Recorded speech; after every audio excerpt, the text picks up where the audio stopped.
विशेष चर्चा में मैं एक बार फिर आपका स्वागत करता हूं। आज हम दिल्ली के शक्तिपीठ माता झंडे वाले मंदिर में हैं। हमारे साथ यहाँ के ट्रस्टी श्री रविंद्र गोयल जी हैं, जो कि एक बड़ा अहम भूमिका निभा रहे हैं। काफ़ी सालों से बात चल रही थी कि भारतीय नंबर्स को भारतीय एकता की तरीके से मनाया जाए, और अब वो समय आया है जब आज पूरी दिल्ली में दिख रहा है लोग भारतीय नंबर्स बना रहे हैं। तो सर, उसमें आप लोगों का एक अहम योगदान है। आप लोग बड़े समय से लोगों को समझा रहे थे कि भारतीय नंबर्स की क्या अहमियत है, कि नए नए फूल खिलते हैं, मौसम भी साथ देता है, प्रकृति भी साथ देती है।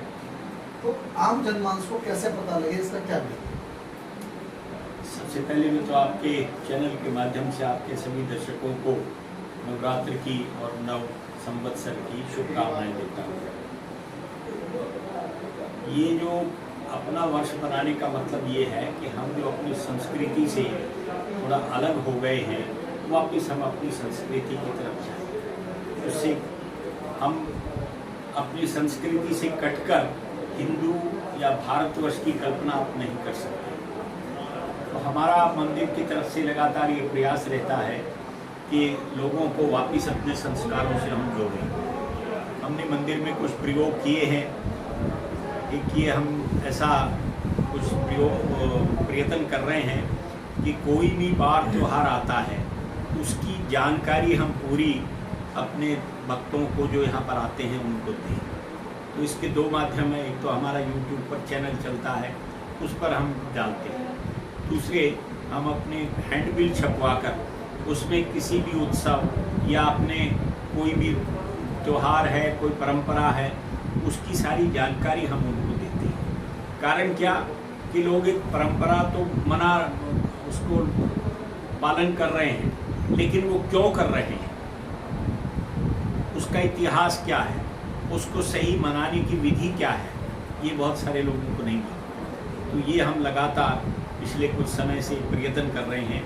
हर त्यौहार पे, हर नवरात्र पर हम उनको बताते हैं कि हम ये नवरात्र क्यों मनाते हैं, ये ध्वजा हम क्यों लहराते हैं, उसका महत्व क्या है, इसको सही प्रकार से मनाने का तरीका क्या है, उसको और उसका महत्व क्या है, उससे लाभ क्या है। तो ये बातें हम कुछ समय से लोगों के बीच में ले जा रहे हैं और लोग इसको बहुत पसंद भी कर रहे हैं। क्योंकि जब तक हमें किसी चीज़ के बारे में जानकारी नहीं है, हम उसको ढंग से ना तो मना पाएंगे, ना उसको स्वीकार कर पाएंगे। लकीर पीटने तक उसका महत्व नहीं पता होता, तब तक हम उसको मन से स्वीकार नहीं करते और ना ही हम उसको उत्साह से उसको मनाते हैं। तो ये मंदिर का लगातार नवरात्र के अंदर कुछ लॉकडाउन जैसी परिस्थितियाँ थी, तो ये कहें कि कोरोना की वजह से दिक्कतें थी। इस बार लोग भक्त आ भी रहे हैं। विशेष क्या है, काफ़ी रोशनी है, सब कुछ है, कैसा है? देखिए, ये जो 2 साल का समय बीता, ये केवल भारतवर्ष ही नहीं, पूरे विश्व के लिए एक अभूतपूर्व संकट का काल था। हम शायद इसलिए बचे रह सके कि हमारे पास एक नेता था जिसने दूर की सोचकर और देश को पहले से ही तैयार किया और इस आपदा से इसको बचाए रखा। उस दौरान मंदिर भी बंद रहे बहुत सारे, और लोग भी नहीं आ सके। जबकि मेरा ये मानना है कि मंदिरों को खुला रखना चाहिए था, क्योंकि मंदिर आकर आदमी को एक आत्मिक बल मिलता है, मन की शांति मिलती है, उसके मन के बहुत सारे जो तनाव हैं वो दूर होते हैं। लेकिन अब उसको देखते हुए सरकार के नियमों को मंदिर बंद रहे। अब चूँकि सरकार ने सारे प्रतिबंध हटा लिए हैं, क्योंकि उसका प्रकोप लगभग समाप्त हो रहा है, तो लोग बड़े उत्साह से मंदिर आ रहे हैं।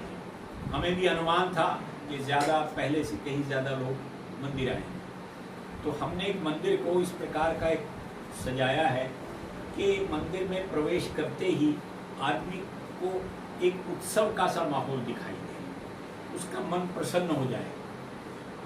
वो सारी सजावट देखकर, वो साफ सफाई देखकर उसका मन प्रसन्न हो जाए और वो माँ के दर्शन करे, आशीर्वाद प्राप्त करे।